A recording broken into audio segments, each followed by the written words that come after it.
साथ ही एक पोस्टर भी बनाया गया है, उसका भी विमोचन माननीय भवन से ये तस्वीरें आपके सामने हैं जहां पर मुख्यमंत्री योगी आदित्यनाथ मौजूद हैं और इस कार्यक्रम की औपचारिक शुरुआत हो रही है।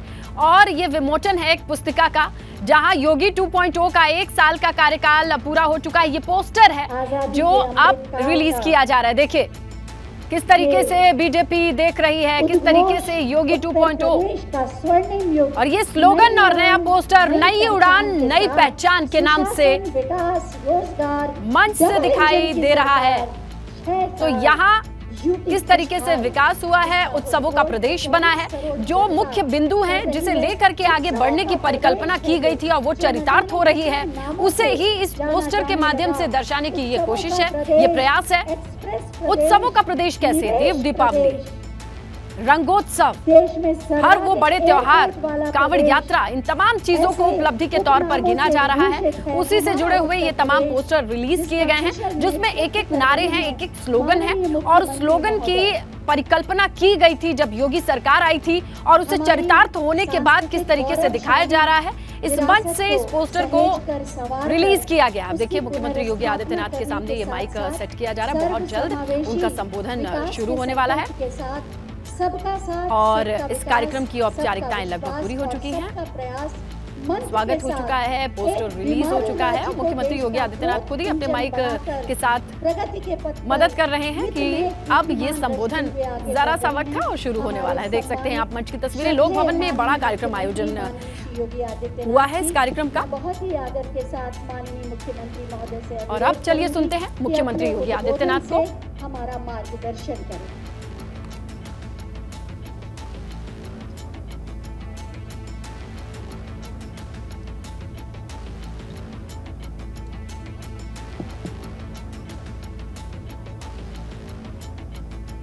मित्रों, में आप सभी का आज की इस संवाद कार्यक्रम में हृदय से स्वागत करता हूं। हमारी सरकार को आज अपने दूसरे कार्यकाल का 1 वर्ष पूरा होने के उपलक्ष्य में मैं सबसे पहले आदरणीय प्रधानमंत्री जी के प्रति, जिनकी प्रेरणा और मार्गदर्शन हम सबका संबल है,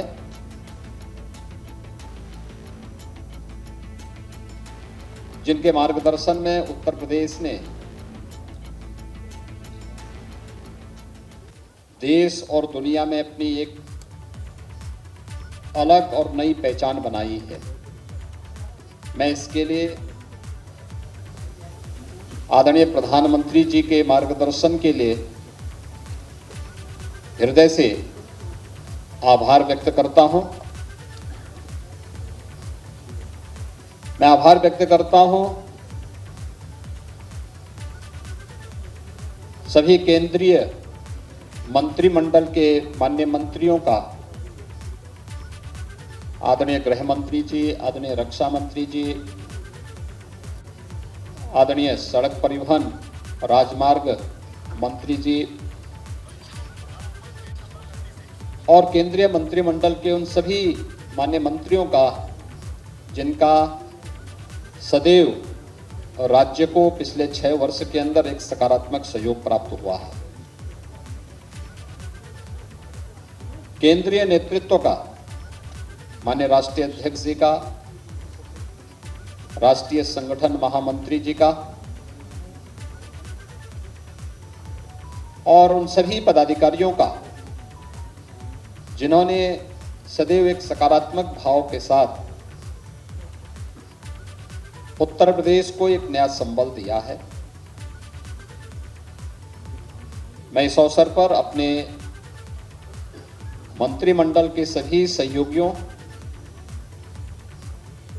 प्रदेश संगठन के अपने प्रदेश अध्यक्ष जी, प्रदेश संगठन महामंत्री जी और उन सभी पदाधिकारियों को भी हृदय से अभिनंदन करता हूं, जिन्होंने लगातार न केवल सरकार और संगठन के परस्पर समन्वय अपितु डबल इंजन सरकार के कार्यक्रमों को जन जन तक पहुंचाने में अपना योगदान दिया। सम और विषम परिस्थितियों में उत्तर प्रदेश की जनता जनार्दन के लिए पूरी मजबूती के साथ, पूरी तत्परता के साथ लगकर के कार्य किया है। उन सबको मैं इस अवसर पर हृदय से बधाई देता हूं। मित्रों, मैं इस अवसर पर आप सबका विशेष रूप से हृदय से अभिनंदन करता हूं कि आप सबने बहुत सकारात्मक भाव के साथ प्रदेश के अंदर हुए कार्यों को देश और दुनिया के सामने पहुंचाने का कार्य किया है। 6 वर्ष पहले उत्तर प्रदेश कहां था और इन 6 वर्षों के अंदर जो परिवर्तन हुआ है वह परिवर्तन एक नए उत्तर प्रदेश की गाथा को सबके सामने भी रखता है। और मुझे बताते हुए प्रसन्नता है कि ये 6 वर्ष उत्तर प्रदेश के लिए अत्यंत महत्वपूर्ण रहे हैं। फुल मेजॉरिटी की सरकार और सरकार की स्थिरता का मतलब क्या होता है, यह भारतीय जनता पार्टी की सरकार ने उत्तर प्रदेश के अंदर परस्पर समन्वय और संवाद के माध्यम से उसे प्राप्त किया है। पिछले 6 वर्षों के अंदर हमारी सरकार ने आदरणीय प्रधानमंत्री जी के मार्गदर्शन और प्रेरणा से उत्तर प्रदेश के समग्र विकास की अपनी एक कार्य योजना जो बनाई थी, पूरी ईमानदारी के साथ उसे लागू करने के लिए हर स्तर पर प्रयास किया। आज उसके परिणाम भी हम सबके सामने हैं। ये जो 10 सेक्टर हम लोगों ने इसके लिए चिन्हित किए, तो उत्तर प्रदेश के अंदर जो परंपरागत जाति, मत, मजहब, भ्रष्टाचार, परिवारवाद, इस सब के नाम पर जो राजनीति होती थी, इससे अलग हट करके उत्तर प्रदेश की पहचान, उत्तर प्रदेश के अनुरूप असीम संभावनाओं वाले प्रदेश के रूप में उत्तर प्रदेश की पहचान हो, उस रूप में उसे आगे बढ़ाने के लिए जो 10 सेक्टर चिन्हित हुए, उस पर हमारी पूरी टीम ने काम किया। ये 6 वर्ष में से मित्रों 3 वर्ष तो वैश्विक महामारी कोरोना से लड़ते हुए, जूझते हुए व्यतीत हुए, और उसी में हम लोगों ने राह भी निकाली। मुझे बताते हुए प्रसन्नता है कि उत्तर प्रदेश ने इस दौरान अनेक उपलब्धियां हासिल की। जो उत्तर प्रदेश जिसके बारे में कहा जाता था कि उत्तर प्रदेश में विकास नहीं हो सकता, विकास की कोई सोच नहीं है, आज वह आदरणीय प्रधानमंत्री जी की सभी फ्लैगशिप स्कीम में देश के अंदर नंबर 1 की दौड़ में है, नंबर 1 की यात्रा को आगे बढ़ा रहा है। ये वही उत्तर प्रदेश है जिसके बारे में लोगों की धारणा आती है कि नहीं, वहां तो परिवारवाद है, वहां भ्रष्टाचार है, वहां हर दूसरे तीसरे दिन एक दंगा होता है। 6 वर्ष के अंदर उत्तर प्रदेश दंगा मुक्त हुआ। 6 वर्ष में उत्तर प्रदेश ने अपने इंफ्रास्ट्रक्चर को बेहतर किया है। देश के सबसे अच्छे इंफ्रास्ट्रक्चर वाले राज्यों में उत्तर प्रदेश की गिनती हो रही है। अपने युवाओं के बारे में एक बेहतरीन सोच को आगे बढ़ाने वाले राज्य के रूप में हो रही है, जहां सरकारी नौकरियों में पूरी ईमानदारी और पारदर्शिता तो रहेगी ही, लेकिन निजी क्षेत्र में भी नौकरी और रोजगार की ढेर सारी संभावनाओं को आगे बढ़ाने के लिए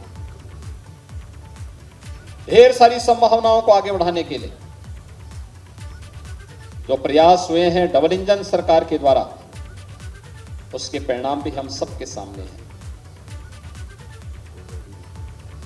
आज आप देख सकते हैं उत्तर प्रदेश के अंदर 1 करोड़ से अधिक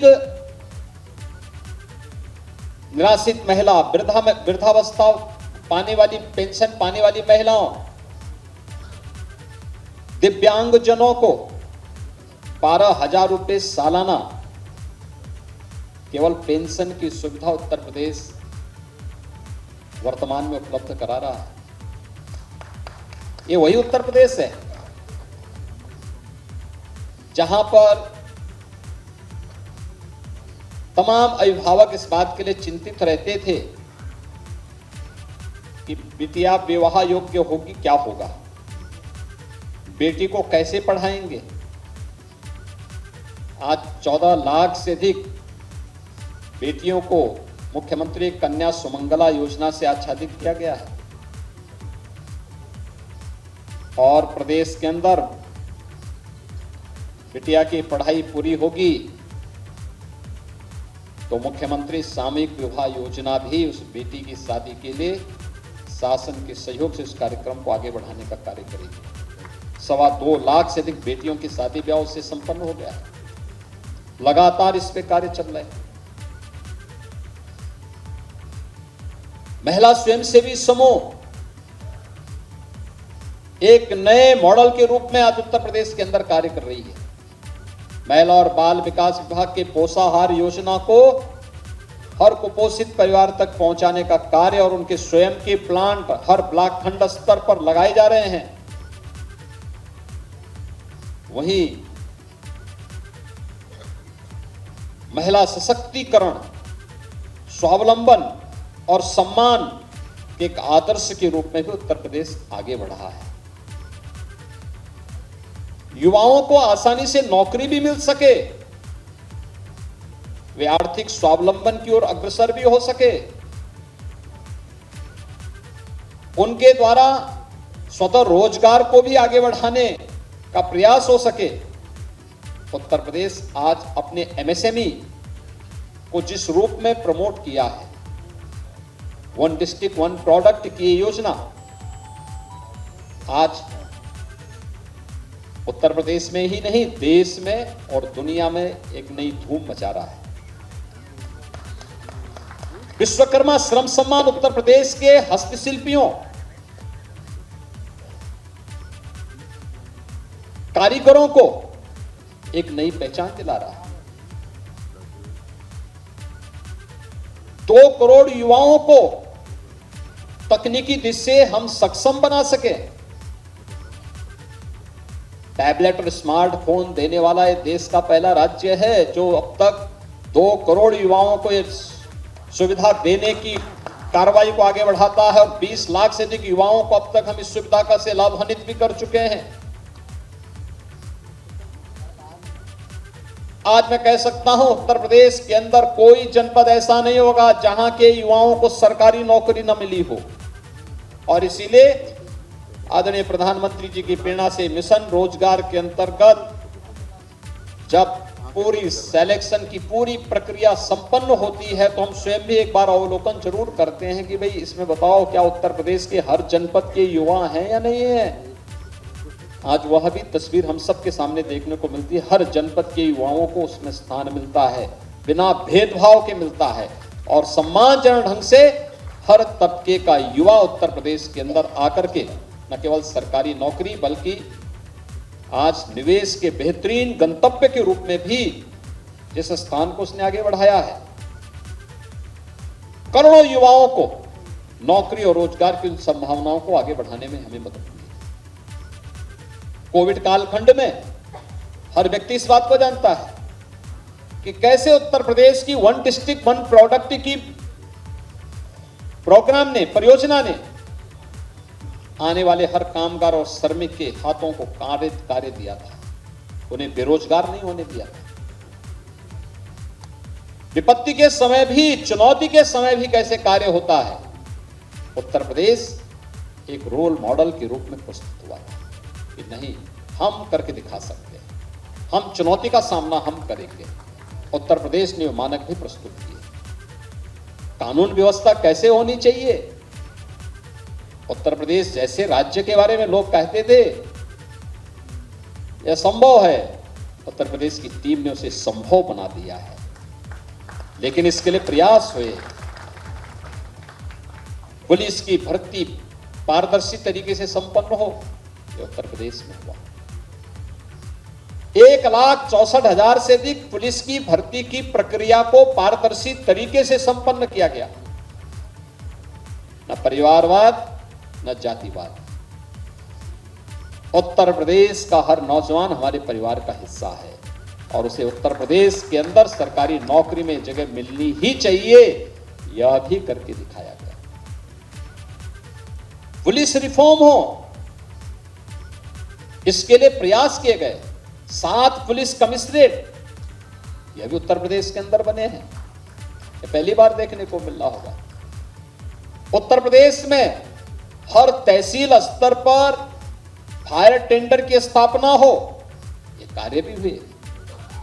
पुलिस की अवस्थापना सुविधाओं के कार्यक्रम को हम आगे बढ़ा सकें, यह भी आप हर पुलिस लाइन में आप चले जाइए, हर थाने में आप चले जाइए, आपको पुलिस कार्मिकों के लिए अच्छे बैरक बनते हुए दिखाई दे रहे होंगे या बन चुके हैं।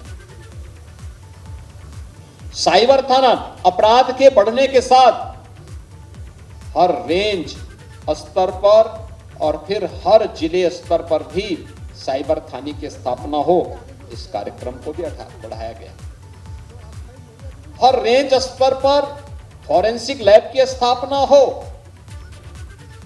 उत्तर प्रदेश में पुलिस की ट्रेनिंग की क्षमता को बढ़ाया जा सके, इसको 3 गुना भी इस दौरान हम लोगों ने करने में सफलता प्राप्त की। उत्तर प्रदेश में अपना स्वयं का साइबर और फॉरेंसिक इंस्टीट्यूट हो, उसकी स्थापना भी लखनऊ में हो रही है और इसी सत्र में हम उसमें पाठ्यक्रम भी प्रारंभ करने जा रहे हैं। उत्तर प्रदेश में एसडीआरएफ का गठन हो, तो किसी भी आपदा के दौरान उत्तर प्रदेश वासियों की सहायता करने के लिए और अगल बगल के राज्यों में भी दुर्भाग्य से अगर कोई दैवीय आपदा आती है, उस आपदा के दौरान सहयोग कर सके, उत्तर प्रदेश के अंदर उसके लिए भी 3 बटालियन का गठन हुआ। उत्तर प्रदेश के अंदर मृत प्राय हो चुकी पीएसी की 54 वाहिनियों को पुनर्गठन हो सके, यह भी किया गया और उत्तर प्रदेश पुलिस बल में महिला कार्मिकों की संख्या बढ़े। आज आप देख सकते हैं पहले की तुलना में 1947 से 2017 के बीच में जितनी जितनी भी वहां महिला कार्मिक थी, 10,000 से बढ़ा करके आज उनकी संख्या बढ़ करके, महिला कार्मिकों की संख्या बढ़ करके आज वह लगभग 40,000 तक पहुंच रही है। 4 गुना ये संख्या बढ़ जाए, ये अपने आप में महिला सशक्तिकरण के उदाहरण भी प्रस्तुत करती है। उनकी ये सभी प्रकार की संभावनाओं को आगे बढ़ाता है और यहां से जब कार्य प्रारंभ होता है, यहां पे सरकार में स्थिरता और स्थायित्व नहीं है, प्रशासन में भी अस्थायित्व है। पहली बार आपने वर्षों के बाद, दशकों के बाद देखा होगा, कोई जिलाधिकारी, कोई पुलिस अधीक्षक अपना पूरा टेन्योर पूरा कर रहा है जनपदों में, अन्यथा ताश के पत्तों की तरह फेंटे जाते थे सब। प्रशासन में स्थिरता नहीं होगी, शासन में स्थिरता नहीं होगी, हम कुछ भी परफॉर्म नहीं कर सकते। लेकिन डबल इंजन सरकार की ताकत है, आज शासन में स्थायित्व है तो प्रशासन को भी उस स्थायित्व का लाभ मिल रहा है और उसका अंततः लाभ उत्तर प्रदेश की 25 करोड़ जनता को प्राप्त हो रहा है। उसका लाभ उत्तर प्रदेश की जनता को हो रहा है। हर एक सेक्टर में, हर एक क्षेत्र में ये सब रिफॉर्म के लाभ प्राप्त हो रहे हैं, इस रिफॉर्म के लाभ प्राप्त हो रहे हैं।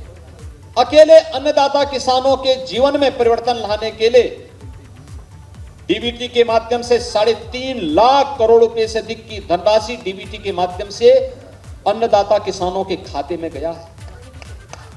और अगर कर्ज माफी की बात को मैं भी इसके साथ जोड़ दूं तो यह संख्या बढ़कर के 4 लाख करोड़ रुपए से ऊपर तक पहुंचती है। मित्रों, ये चीजें दिखाती हैं सरकार की प्राथमिकता जाति, मत, मजहब, क्षेत्र, भाषा नहीं। गांव है, गरीब है, किसान है, नौजवान है, महिलाएं हैं, समाज का प्रत्येक तबका है। और सरकार ने अपने कार्यक्रमों के माध्यम से केंद्र और राज्य सरकार की योजनाओं को पूरी ईमानदारी के साथ उन तक पहुंचाने का काम हुआ। आज उत्तर प्रदेश में बेहतरीन इंफ्रास्ट्रक्चर है। इंफ्रास्ट्रक्चर के कार्यों को आप देख सकते हैं उत्तर प्रदेश के अंदर। पूर्वी उत्तर प्रदेश जो विकास की दौड़ में पिछड़ गया था, पूर्वांचल एक्सप्रेस वे के साथ जुड़ चुका है। बुंदेलखंड जो आर्थिक रूप से विपन्न माना जाता था, आज बुंदेलखंड एक्सप्रेस वे के साथ जुड़ चुका है। पश्चिमी उत्तर प्रदेश को मध्य उत्तर प्रदेश और पूर्वी उत्तर प्रदेश से जोड़ने के लिए आज गंगा एक्सप्रेस वे पर कार्य युद्ध स्तर पर चल रहा है।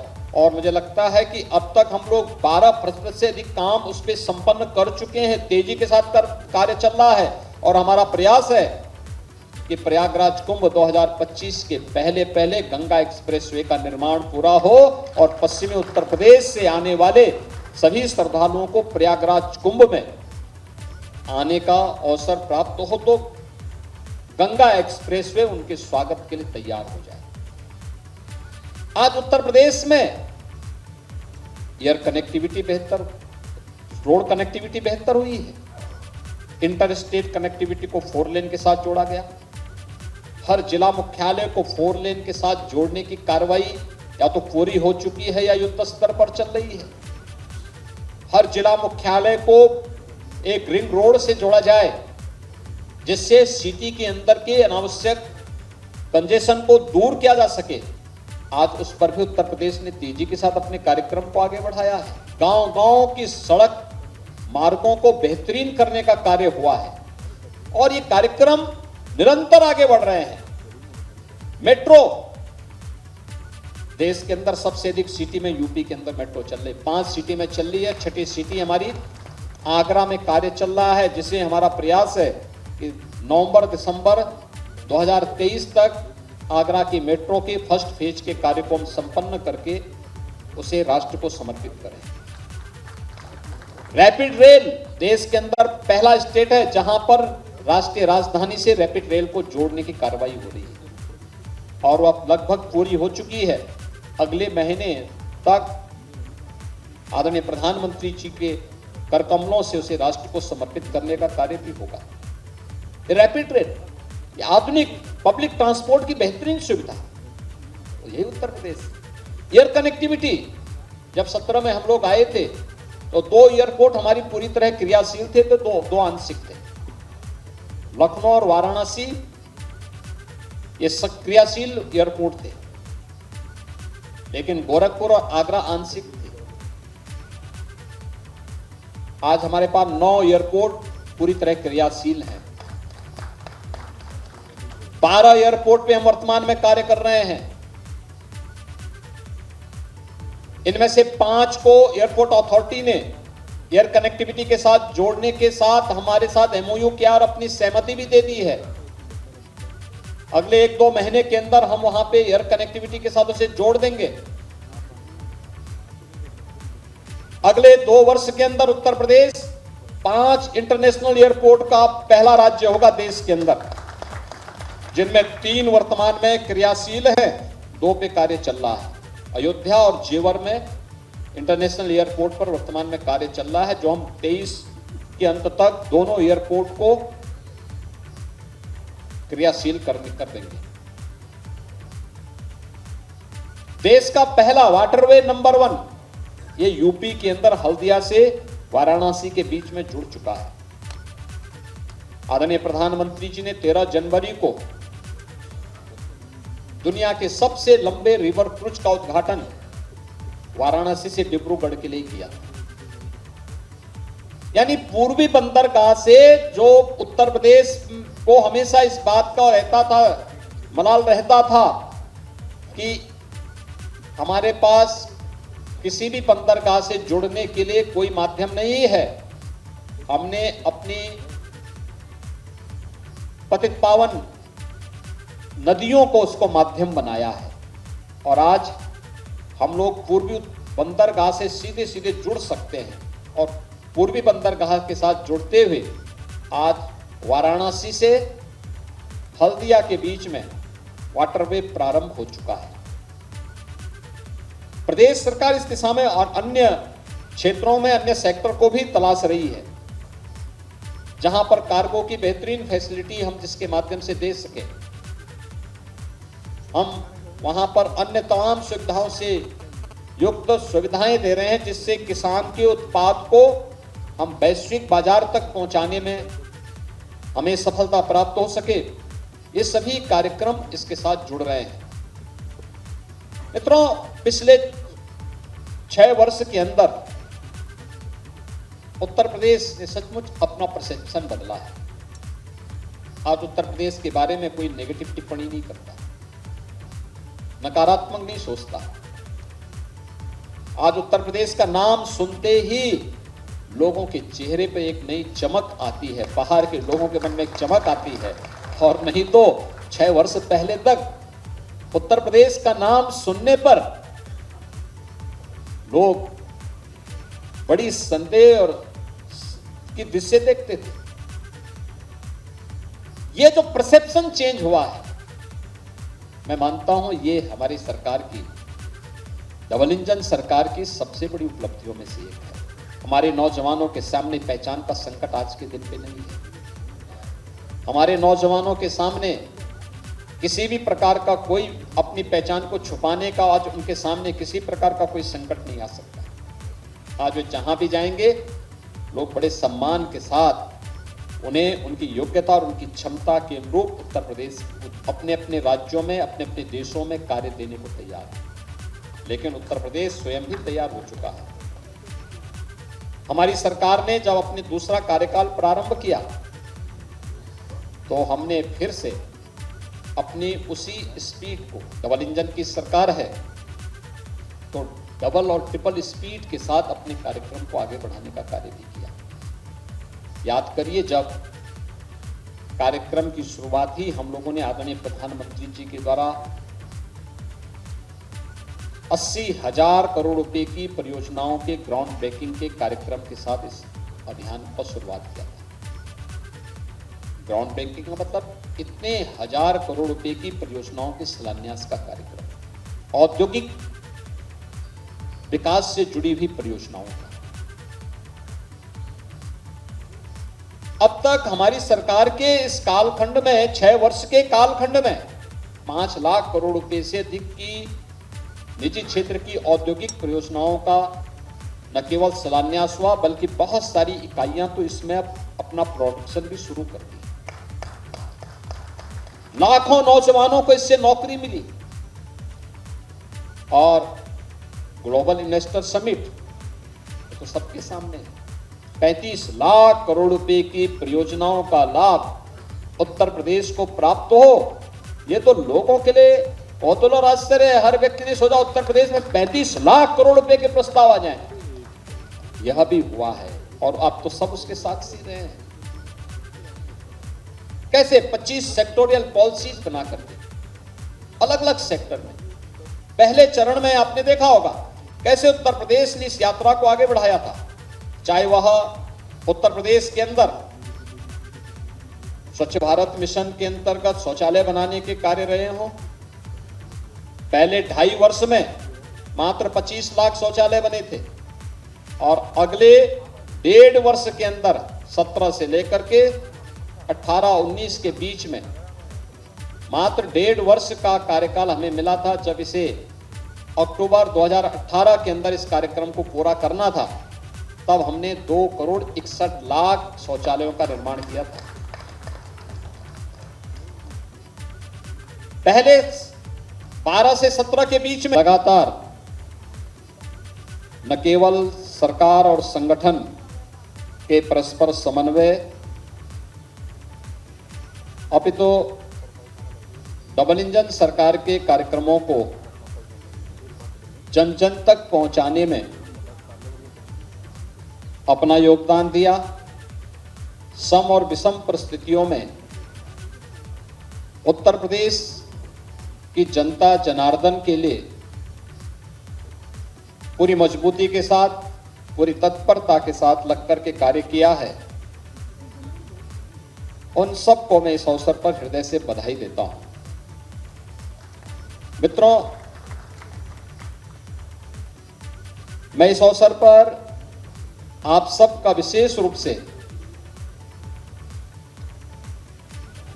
हृदय से अभिनंदन करता हूं कि आप सबने बहुत सकारात्मक भाव के साथ प्रदेश के अंदर हुए कार्यों को देश और दुनिया के सामने पहुंचाने का कार्य किया है। 6 वर्ष पहले उत्तर प्रदेश कहां था, और इन 6 वर्षों के अंदर जो परिवर्तन हुआ है, वह परिवर्तन एक नए उत्तर प्रदेश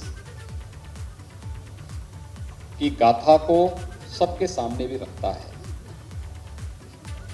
और मुझे बताते हुए प्रसन्नता है कि ये 6 वर्ष उत्तर प्रदेश के लिए अत्यंत महत्वपूर्ण रहे हैं। फुल मेजॉरिटी की सरकार और सरकार की स्थिरता का मतलब क्या होता है, यह भारतीय जनता पार्टी की सरकार ने उत्तर प्रदेश के अंदर परस्पर समन्वय और संवाद के माध्यम से उसे प्राप्त किया है। पिछले 6 वर्षों के अंदर हमारी सरकार ने आदरणीय प्रधानमंत्री जी के मार्गदर्शन और प्रेरणा से उत्तर प्रदेश के समग्र विकास की अपनी एक कार्य योजना जो बनाई थी, पूरी ईमानदारी के साथ उसे लागू करने के लिए हर स्तर पर प्रयास किया। आज उसके परिणाम भी हम सबके सामने हैं। ये जो 10 सेक्टर हम लोगों ने इसके लिए चिन्हित किए, तो उत्तर प्रदेश के अंदर जो परंपरागत जाति, मत, मजहब, भ्रष्टाचार, परिवारवाद, इस सब के नाम पर जो राजनीति होती थी, इससे अलग हट करके उत्तर प्रदेश की पहचान, उत्तर प्रदेश के अनुरूप असीम संभावनाओं वाले प्रदेश के रूप में उत्तर प्रदेश की पहचान हो, उस रूप में उसे आगे बढ़ाने के लिए जो 10 सेक्टर चिन्हित हुए, उस पर हमारी पूरी टीम ने काम किया। ये 6 वर्ष में से मित्रों 3 वर्ष तो वैश्विक महामारी कोरोना से लड़ते हुए, जूझते हुए व्यतीत हुए, और उसी में हम लोगों ने राह भी निकाली। मुझे बताते हुए प्रसन्नता है कि उत्तर प्रदेश ने इस दौरान अनेक उपलब्धियां हासिल की। जो उत्तर प्रदेश जिसके बारे में कहा जाता था कि उत्तर प्रदेश में विकास नहीं हो सकता, विकास की कोई सोच नहीं है,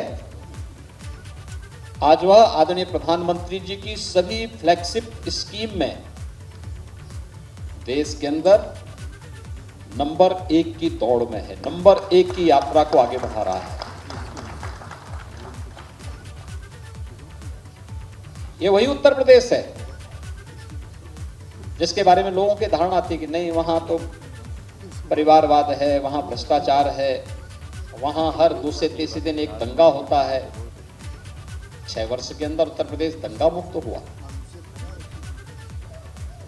6 वर्ष में उत्तर प्रदेश ने अपने इंफ्रास्ट्रक्चर को बेहतर किया है। देश के सबसे अच्छे इंफ्रास्ट्रक्चर वाले राज्यों में उत्तर प्रदेश की गिनती हो रही है। अपने युवाओं के बारे में एक बेहतरीन सोच को आगे बढ़ाने वाले राज्य के रूप में हो रही है, जहां सरकारी नौकरियों में पूरी ईमानदारी और पारदर्शिता तो रहेगी ही, लेकिन निजी क्षेत्र में भी नौकरी और रोजगार की ढेर सारी संभावनाओं को आगे बढ़ाने के लिए, जो प्रयास हुए हैं डबल इंजन सरकार के द्वारा, उसके परिणाम भी हम सबके सामने हैं। आज आप देख सकते हैं उत्तर प्रदेश के अंदर 1 करोड़ से अधिक निराश्रित महिला, वृद्धावस्था पाने वाली, पेंशन पाने वाली महिलाओं, दिव्यांगजनों को 12,000 रुपए सालाना केवल पेंशन की सुविधा उत्तर प्रदेश वर्तमान में उपलब्ध करा रहा है। ये वही उत्तर प्रदेश है जहां पर तमाम अभिभावक इस बात के लिए चिंतित रहते थे कि बिटिया विवाह योग्य होगी, क्या होगा, बेटी को कैसे पढ़ाएंगे। आज 14 लाख से अधिक बेटियों को मुख्यमंत्री कन्या सुमंगला योजना से आच्छादित किया गया है और प्रदेश के अंदर बिटिया की पढ़ाई पूरी होगी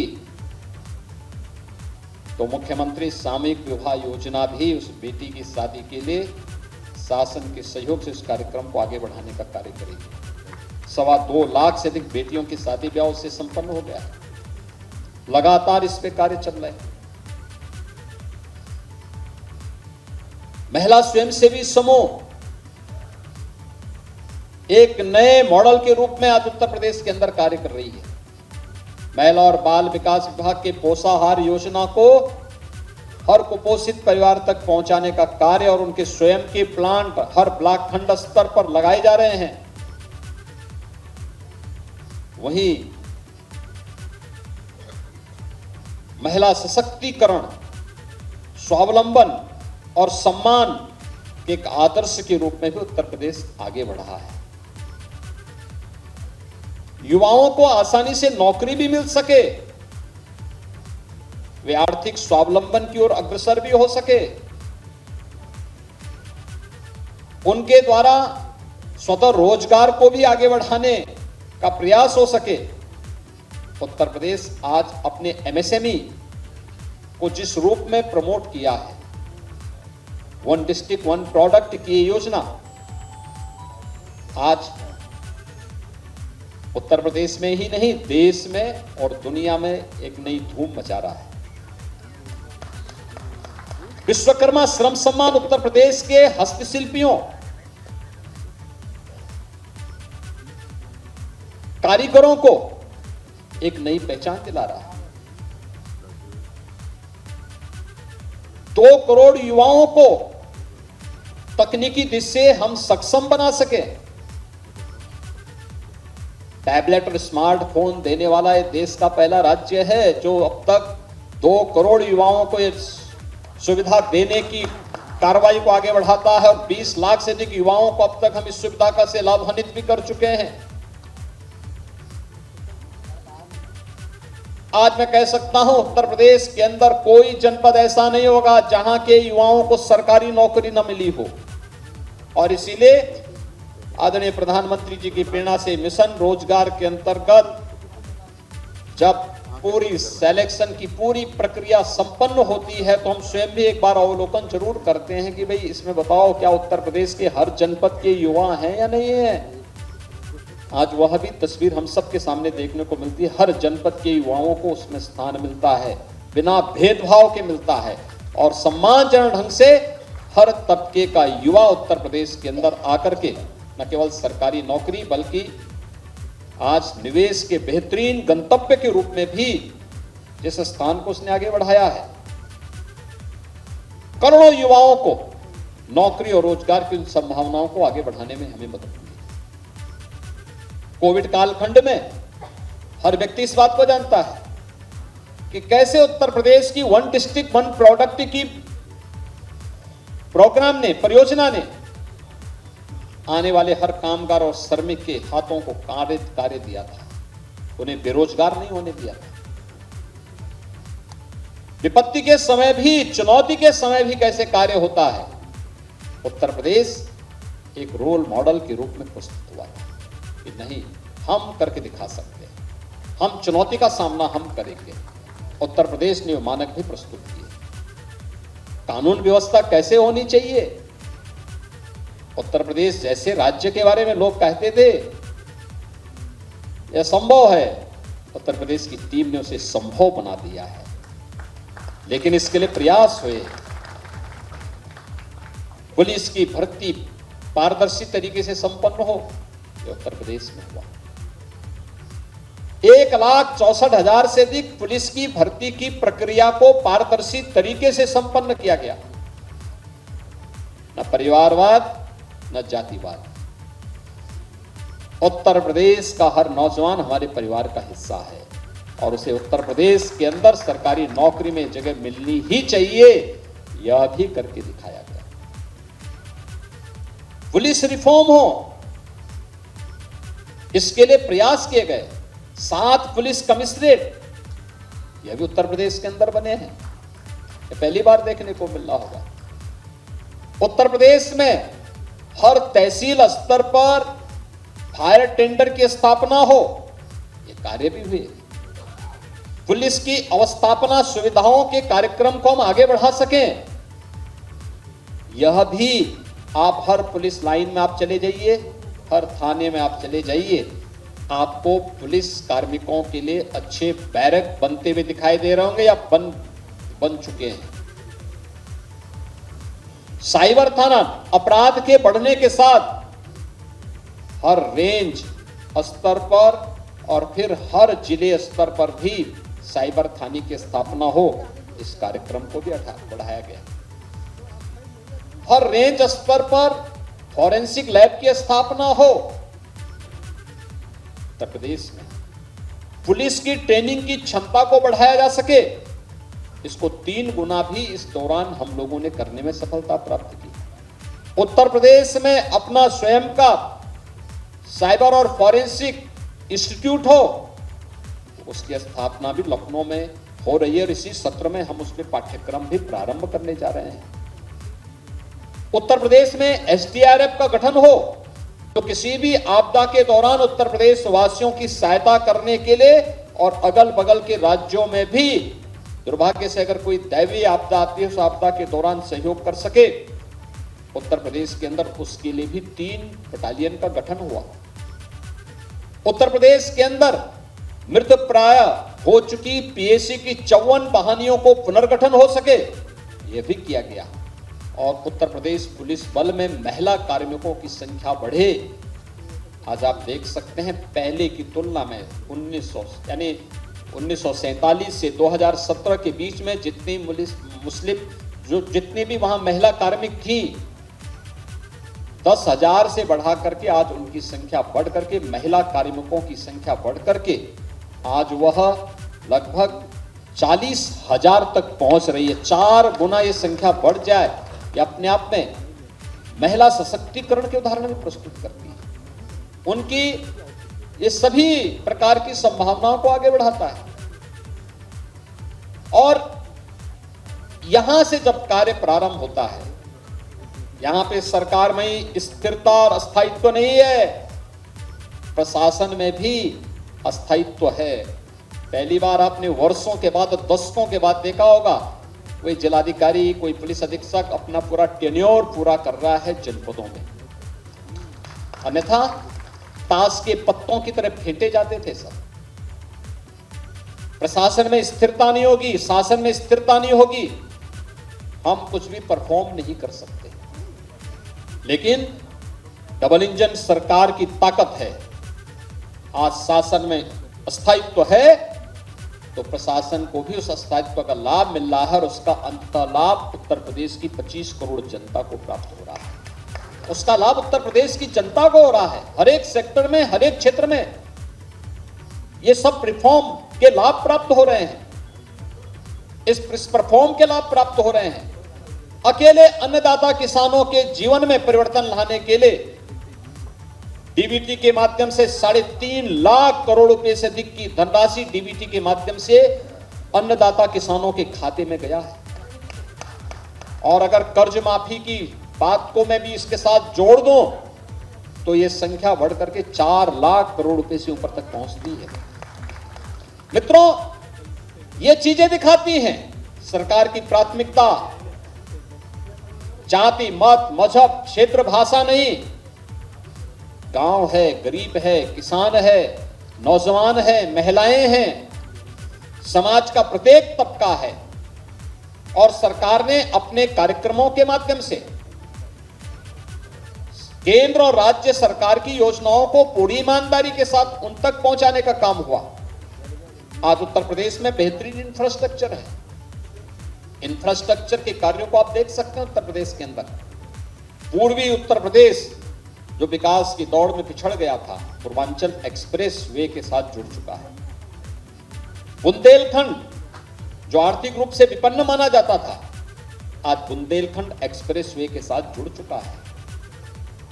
पश्चिमी उत्तर प्रदेश को मध्य उत्तर प्रदेश और पूर्वी उत्तर प्रदेश से जोड़ने के लिए आज गंगा एक्सप्रेस वे पर कार्य युद्ध स्तर पर चल रहा है। और मुझे लगता है कि अब तक हम लोग 12% से अधिक काम उस पर संपन्न कर चुके हैं। तेजी के साथ कार्य चल रहा है और हमारा प्रयास है कि प्रयागराज कुंभ 2025 के पहले पहले गंगा एक्सप्रेस वे का निर्माण पूरा हो और पश्चिमी उत्तर प्रदेश से आने वाले सभी श्रद्धालुओं को प्रयागराज कुंभ में आने का अवसर प्राप्त हो तो गंगा एक्सप्रेस वे उनके स्वागत के लिए तैयार हो जाए। आज उत्तर प्रदेश में एयर कनेक्टिविटी बेहतर, रोड कनेक्टिविटी बेहतर हुई है। इंटर स्टेट कनेक्टिविटी को 4 लेन के साथ जोड़ा गया। हर जिला मुख्यालय को 4 लेन के साथ जोड़ने की कार्रवाई या तो पूरी हो चुकी है या युद्ध स्तर पर चल रही है। हर जिला मुख्यालय को एक रिंग रोड से जोड़ा जाए जिससे सिटी के अंदर के अनावश्यक कंजेशन को दूर किया जा सके। आज उस पर भी उत्तर प्रदेश ने तेजी के साथ अपने कार्यक्रम को आगे बढ़ाया है। गांव-गांव की सड़क मार्गों को बेहतरीन करने का कार्य हुआ है और ये कार्यक्रम निरंतर आगे बढ़ रहे हैं। मेट्रो देश के अंदर सबसे अधिक सिटी में यूपी के अंदर मेट्रो चल रही, 5 सिटी में चल रही है। 6ठी सिटी हमारी आगरा में कार्य चल रहा है, जिससे हमारा प्रयास है कि नवंबर-दिसंबर 2023 तक आगरा की मेट्रो के फर्स्ट फेज के कार्य को हम संपन्न करके उसे राष्ट्र को समर्पित करें। रैपिड रेल देश के अंदर पहला स्टेट है जहां पर राष्ट्रीय राजधानी से रैपिड रेल को जोड़ने की कार्रवाई हो रही है और वह लगभग पूरी हो चुकी है। अगले महीने तक आदरणीय प्रधानमंत्री जी के करकमलों से उसे राष्ट्र को समर्पित करने का कार्य भी होगा। रैपिड रेल, आधुनिक पब्लिक ट्रांसपोर्ट की बेहतरीन सुविधा, तो यही उत्तर प्रदेश। एयर कनेक्टिविटी, जब 17 में हम लोग आए थे तो 2 एयरपोर्ट हमारी पूरी तरह क्रियाशील थे, तो दो आंशिक थे। लखनऊ और वाराणसी ये क्रियाशील एयरपोर्ट थे, लेकिन गोरखपुर और आगरा आंशिक थे। आज हमारे पास 9 एयरपोर्ट पूरी तरह क्रियाशील हैं। 12 एयरपोर्ट पे हम वर्तमान में कार्य कर रहे हैं। इनमें से 5 को एयरपोर्ट अथॉरिटी ने एयर कनेक्टिविटी के साथ जोड़ने के साथ हमारे साथ एमओयू किया और अपनी सहमति भी दे दी है। अगले 1-2 महीने के अंदर हम वहां पे एयर कनेक्टिविटी के साथ उसे जोड़ देंगे। अगले 2 वर्ष के अंदर उत्तर प्रदेश 5 इंटरनेशनल एयरपोर्ट का पहला राज्य होगा देश के अंदर, जिनमें 3 वर्तमान में क्रियाशील हैं, 2 पे कार्य चल रहा है। अयोध्या और जेवर में इंटरनेशनल एयरपोर्ट पर वर्तमान में कार्य चल रहा है, जो हम 23 के अंत तक दोनों एयरपोर्ट को क्रियाशील कर देंगे। देश का पहला वाटरवे नंबर 1 ये यूपी के अंदर हल्दिया से वाराणसी के बीच में जुड़ चुका है। आदरणीय प्रधानमंत्री जी ने 13 जनवरी को दुनिया के सबसे लंबे रिवर क्रूज का उद्घाटन वाराणसी से डिब्रूगढ़ के लिए किया। यानी पूर्वी बंदरगाह से जो उत्तर प्रदेश को हमेशा इस बात का रहता था, मलाल रहता था कि हमारे पास किसी भी बंदरगाह से जुड़ने के लिए कोई माध्यम नहीं है, हमने अपनी पतित पावन नदियों को उसको माध्यम बनाया है। और आज हम लोग पूर्वी बंदरगाह से सीधे सीधे जुड़ सकते हैं, और पूर्वी बंदरगाह के साथ जुड़ते हुए आज वाराणसी से हल्दिया के बीच में वाटरवे प्रारंभ हो चुका है। प्रदेश सरकार इस दिशा में और अन्य क्षेत्रों में, अन्य सेक्टर को भी तलाश रही है, जहां पर कार्गो की बेहतरीन फैसिलिटी हम जिसके माध्यम से दे सके। हम वहां पर अन्य तमाम सुविधाओं से युक्त सुविधाएं दे रहे हैं, जिससे किसान के उत्पाद को हम वैश्विक बाजार तक पहुंचाने में हमें सफलता प्राप्त हो सके। ये सभी कार्यक्रम इसके साथ जुड़ रहे हैं। मित्रों, पिछले 6 वर्ष के अंदर उत्तर प्रदेश ने सचमुच अपना परसेप्शन बदला है। आज उत्तर प्रदेश के बारे में कोई नेगेटिव टिप्पणी नहीं करता, नकारात्मक नहीं सोचता। आज उत्तर प्रदेश का नाम सुनते ही लोगों के चेहरे पे एक नई चमक आती है, बाहर के लोगों के मन में एक चमक आती है। और नहीं तो 6 वर्ष पहले तक उत्तर प्रदेश का नाम सुनने पर लोग बड़ी संदेह और की दृष्टि से देखते थे। ये जो परसेप्शन चेंज हुआ है, मैं मानता हूं ये हमारी सरकार की, डबल इंजन सरकार की सबसे बड़ी उपलब्धियों में से एक है। हमारे नौजवानों के सामने पहचान का संकट आज के दिन पे नहीं है। हमारे नौजवानों के सामने किसी भी प्रकार का कोई अपनी पहचान को छुपाने का आज उनके सामने किसी प्रकार का कोई संकट नहीं आ सकता। आज वे जहां भी जाएंगे लोग बड़े सम्मान के साथ उन्हें उनकी योग्यता और उनकी क्षमता के अनुरूप उत्तर प्रदेश अपने अपने राज्यों में, अपने अपने देशों में कार्य देने को तैयार है। लेकिन उत्तर प्रदेश स्वयं भी तैयार हो चुका है। हमारी सरकार ने जब अपने दूसरा कार्यकाल प्रारंभ किया तो हमने फिर से अपनी उसी स्पीड को, डबल इंजन की सरकार है तो डबल और ट्रिपल स्पीड के साथ अपने कार्यक्रम को आगे बढ़ाने का कार्य भी किया। याद करिए, जब कार्यक्रम की शुरुआत ही हम लोगों ने आदरणीय प्रधानमंत्री जी के द्वारा 80,000 करोड़ रुपए की परियोजनाओं के ग्राउंड ब्रेकिंग के कार्यक्रम के साथ इस अभियान पर शुरुआत किया था। ग्राउंड ब्रेकिंग का मतलब इतने 1000 करोड़ रुपए की परियोजनाओं के शिलान्यास का कार्यक्रम, औद्योगिक विकास से जुड़ी हुई परियोजनाओं का। अब तक हमारी सरकार के इस कालखंड में, 6 वर्ष के कालखंड में 5 लाख करोड़ रुपए से अधिक की निजी क्षेत्र की औद्योगिक परियोजनाओं का न केवल शिलान्यास हुआ बल्कि बहुत सारी इकाइयां तो इसमें अपना प्रोडक्शन भी शुरू कर दी। लाखों नौजवानों को इससे नौकरी मिली। और ग्लोबल इन्वेस्टर समिट तो सबके सामने है। 35 लाख करोड़ रुपए की परियोजनाओं का लाभ उत्तर प्रदेश को प्राप्त हो, यह तो लोगों के लिए कौतूहल और आश्चर्य है। हर व्यक्ति ने सोचा उत्तर प्रदेश में 35 लाख करोड़ रुपए के प्रस्ताव आ जाएं। यह भी हुआ है और आप तो सब उसके साक्षी रहे हैं। कैसे 25 सेक्टोरियल पॉलिसीज बना करके अलग अलग सेक्टर में पहले चरण में आपने देखा होगा कैसे उत्तर प्रदेश ने इस यात्रा को आगे बढ़ाया था, चाहे वह उत्तर प्रदेश के अंदर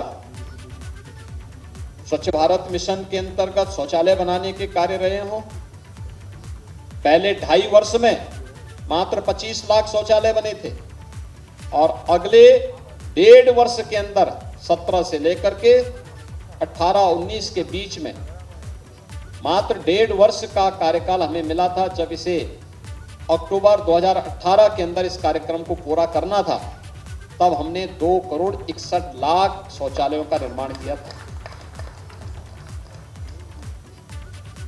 पहले 12 से 17 के बीच में प्रधानमंत्री आवासीय योजना, अगर शहरी क्षेत्र में, ग्रामीण क्षेत्र में तो खैर कोई कार्य यहां पे लागू नहीं किया गया था, लेकिन अगर मैं शहरी क्षेत्र की बात करूं तो 18,000 सैंक्शन हुए थे, कोई बना नहीं था। और वर्तमान में ग्रामीण और शहरी में प्रधानमंत्री आवास योजना की मैं बात करूं तो पिछले 6 वर्ष के अंदर 52,77,000 आवास तो केवल ग्रामीण क्षेत्र और शहरी क्षेत्र में हमने स्वीकृत किए हैं।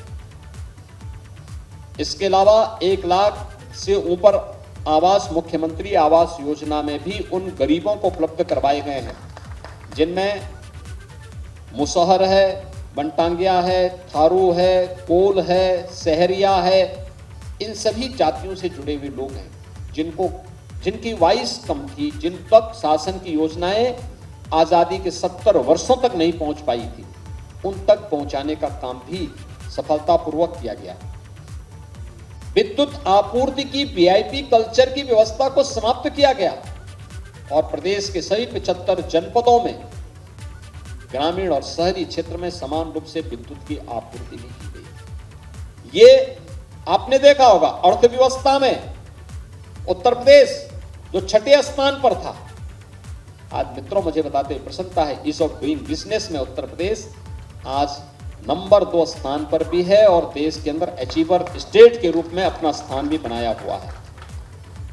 बजट के आकार को हमने दोगुने से अधिक बढ़ाने में सफलता प्राप्त की, तो उत्तर प्रदेश के अंदर प्रति व्यक्ति आय जो नेशनल एवरेज की 1/3 थी 2017 में, आज उसको हम उत्तर प्रदेश के अंदर उत्तर प्रदेश की प्रति व्यक्ति आय को डबल करने में हमें सफलता प्राप्त हुई है। प्रदेश के अंदर हमने जो पहले निराश्रित महिला पेंशन 17 लाख महिलाओं को प्राप्त होता था और वह भी केवल 500 रुपया, आज मित्रों उसे बढ़ा करके 31 लाख निराश्रित महिलाओं को आज इस सुविधा का लाभ प्राप्त हो रहा है और पेंशन की राशि को भी डबल किया गया है। वृद्धावस्था पेंशन जो पहले 37 लाख इसके लाभार्थी थे और उन्हें 500 रुपये मासिक की सुविधा प्राप्त होती थी, आज 56 लाख महिलाओं को इस सुविधा का लाभ दिया जा रहा है और डबल हमने पेंशन की सुविधा भी डबल की है। बेरोजगारी की दर उत्तर प्रदेश के अंदर 2016 में जो 18% थी, आज वो घट करके लगभग 3 और 4 के बीच में है। ये चीजें दिखाती हैं उत्तर प्रदेश के अंदर रोजगार की संभावनाएं बढ़ी हैं और हर एक सेक्टर में उत्तर प्रदेश आगे बढ़ा है। उत्तर प्रदेश के अंदर अगर आप देखेंगे 7 से लेके 17 के बीच 10 वर्षों में जितना गन्ना मूल्य का भुगतान हुआ, हम लोगों ने 6 वर्ष में उससे डबल गन्ना मूल्य का भुगतान किया है। और मुझे बताते हुए प्रसन्नता है कि हमारी सरकार अब तक 2,02,000 करोड़ रुपए से अधिक का गन्ना मूल्य का भुगतान कर चुकी है। अगर धान और गेहूं के क्रय में ही देखें, 17 के पहले कोई प्रोक्योरमेंट की पॉलिसी नहीं थी, दलाल और एजेंट के माध्यम से ये सब खरीदे जाते थे। हमारी सरकार ने मीडिएटर की व्यवस्था समाप्त की। अगर धान क्रय का आप देखेंगे तो इससे पहले 12 से 17 के बीच में मात्र 123 लाख मीट्रिक टन धान का क्रय बिचौलियों के माध्यम से हुआ था, जिसमें से मात्र 17,190 करोड़ रुपए किसान के पास गए, किसान को दिए गए थे, यानी बिचौलियों को उपलब्ध कराए गए थे, उनके माध्यम से किसान के पास गए होंगे, यानी सही दाम किसान को नहीं मिले। लेकिन 17 से लेकर अब तक अगर आप देखेंगे तो 344 यानी 345 लाख मीट्रिक टन धान का क्रय हुआ, और जिसमें लगभग 64,000 करोड़ रुपए का भुगतान सीधे सीधे अन्नदाता किसानों के खाते में गया। डीबीटी के माध्यम से इस धनराशि को उपलब्ध करवाने का कार्य हुआ। ऐसे ही गेहूं के मामले में आप देखेंगे कि 12 से 17 के बीच कुल 94 लाख मीट्रिक टन गेहूं का क्रय हुआ, वह भी बिचौलियों के माध्यम से, और 12,800 करोड़ रुपए का भुगतान 12 से 17 के बीच में बिचौलियों को हुआ, फिर बिचौलियों ने किसान तक पहुंचाया होगा।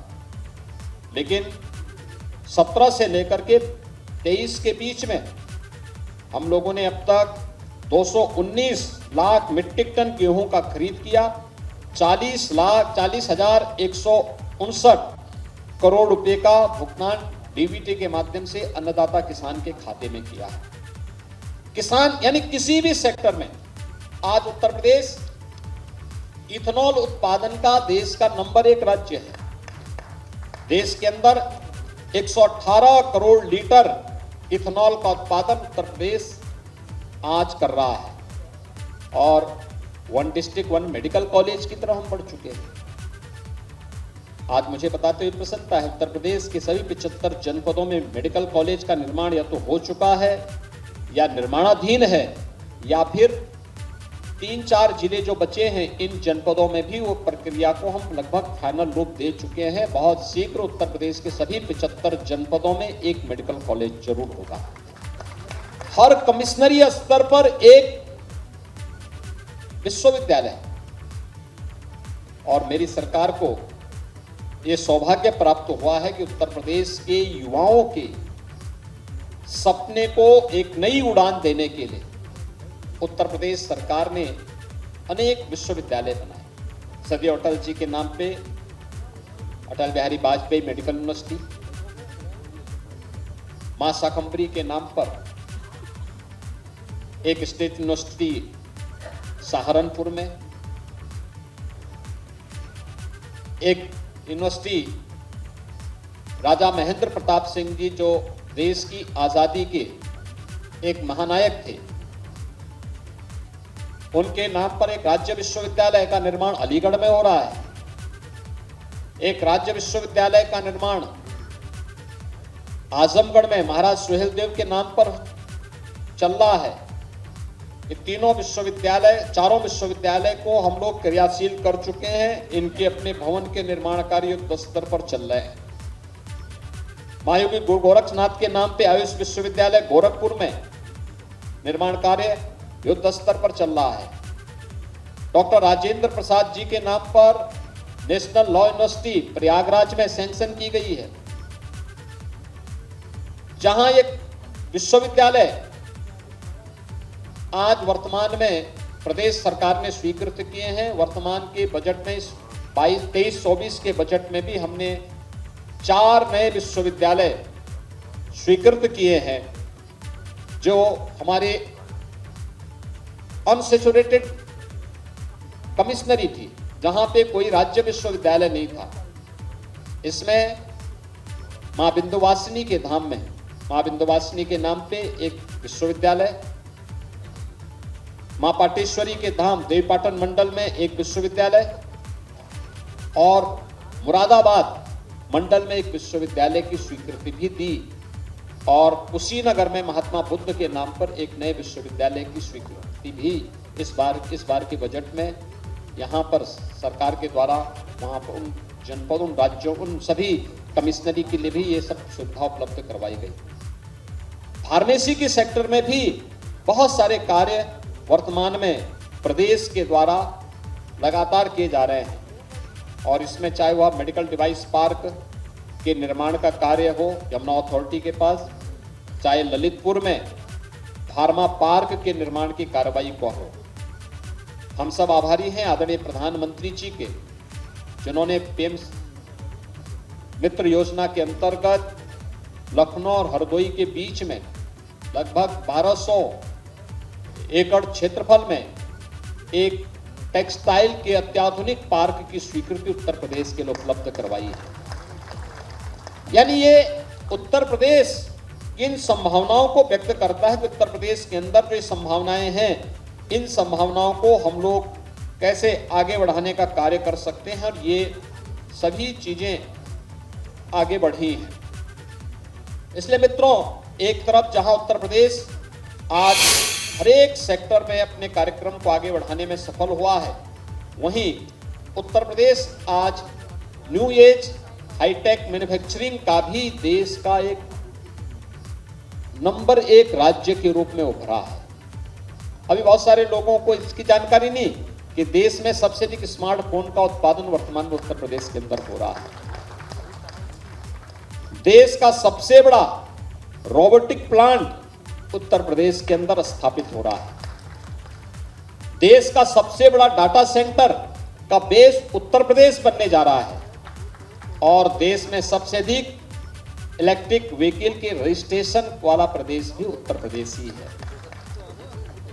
मित्रों, ये चीजें दिखाती हैं कि उत्तर प्रदेश असीम संभावनाओं वाला प्रदेश है, और ये असीम संभावनाएं तब बनती हैं जब डबल इंजन की सरकार हो, जनता के साथ बेहतर संवाद हो, और टीम वर्क जब कहीं पर जब कार्य होती है, शासन की कार्य पद्धति में न केवल ईमानदारी हो बल्कि उसमें उतनी ही पारदर्शिता भी हो, तो उसके परिणाम भी हम सबके सामने आते हैं।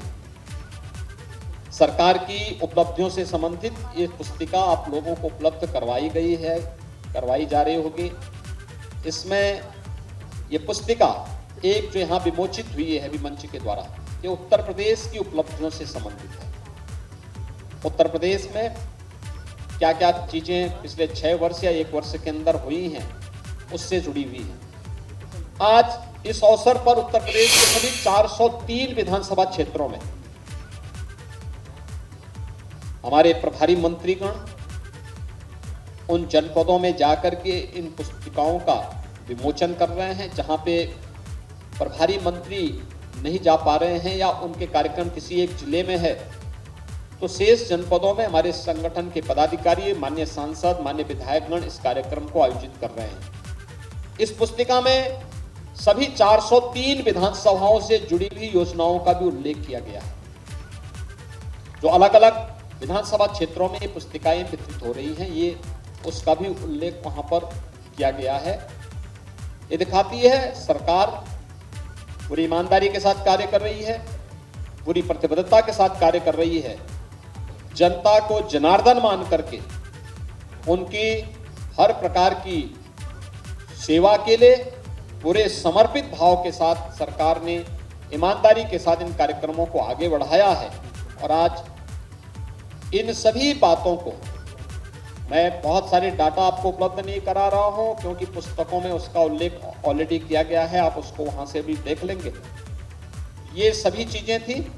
मैं इस अवसर पर खास तौर पर आप सबको हृदय से आपका मैं अभिनंदन करूंगा कि पिछले 6 वर्ष के अंदर सरकार के कार्यक्रमों को बेहतरीन तरीके से न केवल आम जनमानस तक बल्कि देश और दुनिया तक पहुंचाने के लिए हमारे मीडिया के मित्रों ने बहुत सकारात्मक योगदान दिया है, और उसके परिणाम भी आज देखने को मिले। ये उत्तर प्रदेश के परसेप्शन को बदला है इस चीज ने। दूसरा, टीम वर्क कैसे परिणाम देता है।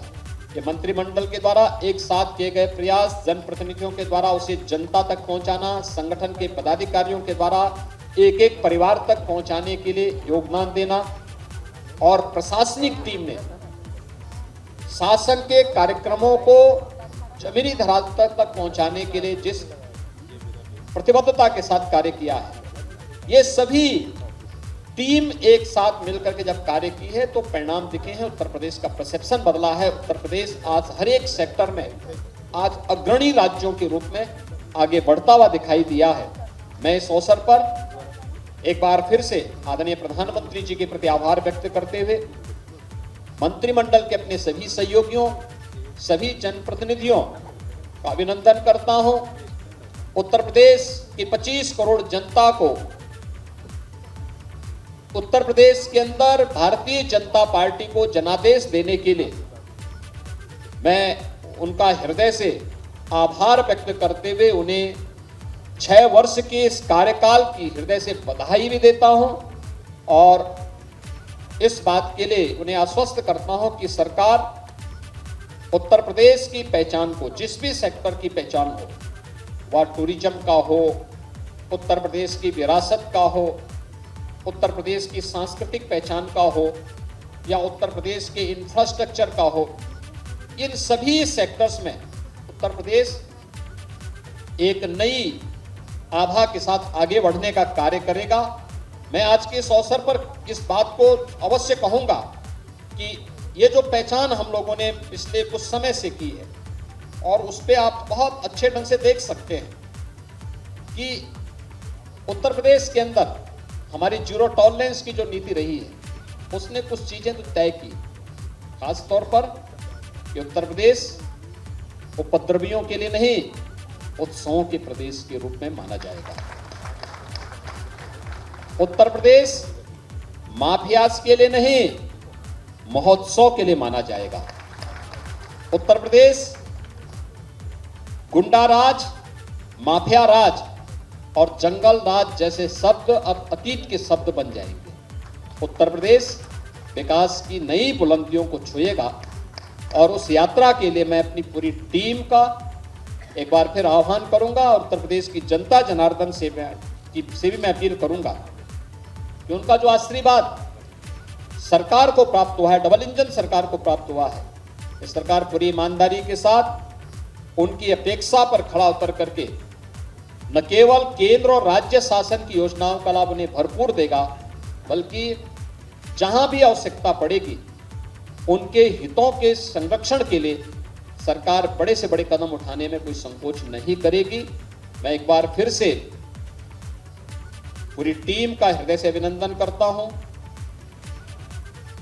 जनप्रतिनिधियों, संगठन के पदाधिकारियों और प्रशासनिक टीम के द्वारा जिस प्रतिबद्धता के साथ इन कार्यक्रमों को आगे बढ़ाया जा रहा है, इसके लिए उन्हें हृदय से धन्यवाद देते हुए एक बार फिर से आप सभी का मैं इस अवसर पर अभिनंदन करता हूं। आप सबको मैं धन्यवाद देता हूं। जय हिंद।